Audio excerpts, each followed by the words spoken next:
Also following breaking news in Tallahassee, the legislature has just passed and sent to the governor a bill to reform Florida's death penalty procedures, which the U.S. Supreme Court ruled unconstitutional in January. The final vote on the measure came one day after the state Supreme Court delayed the March 17th execution of a Jacksonville man who's been on death row for more than a quarter century for a double murder.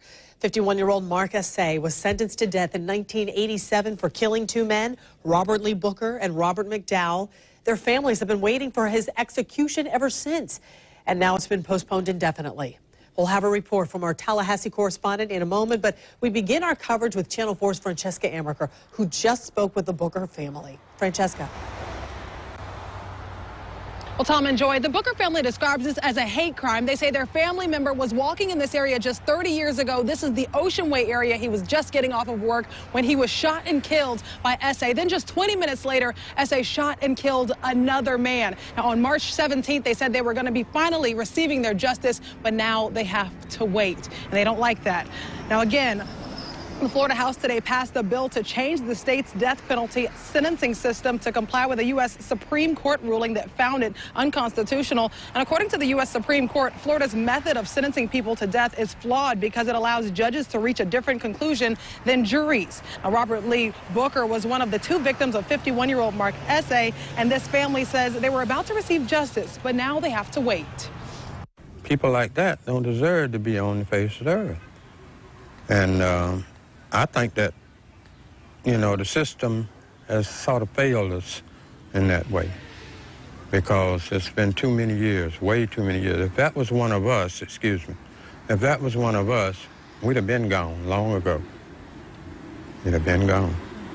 So I think it's injustice, and my nephew and I are here to see that justice gets done. And another reform in this death penalty law would require 10 out of the 12 jurors to recommend execution. This bill now heads over to the governor's for his signature. And our reporting live in Ocean Way, Francesca Amaker, Channel 4, the local station. Thank you, Francesca. It took a compromise between the House and Senate to pass the death penalty bill, and some members warned the revised law could be open to yet another court challenge. Channel 4's Mike Vasilendis following the developments at the Capitol. He's joining us live. Mike, has Governor Scott said if he will sign this bill? Well, when I asked him, he said only that he would take it under review and review what the legislature sends him. But it's hard to imagine that he won't sign it. First of all, without it, there's no death penalty in Florida. And secondly, there have been 22 executions under his watch as governor, and many of those got their death sentence by less than this 10-2 vote contained in this legislation.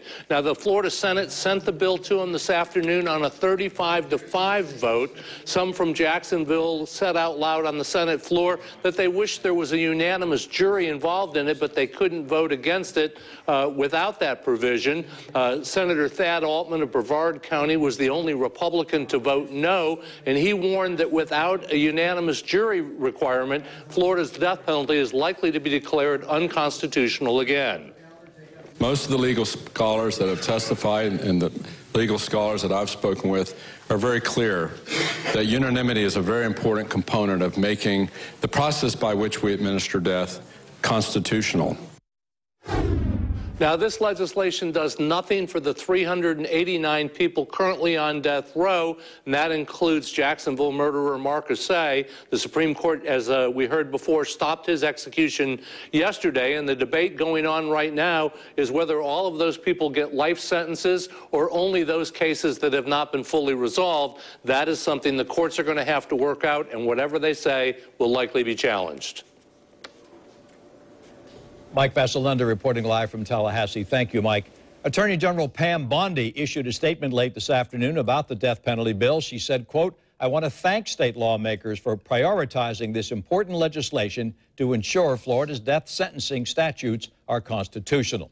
Stay with News 4 Jax on air and online as we continue to follow the state's death penalty reforms. As soon as we hear from the governor on his decision on the new legislation, we'll bring that to you.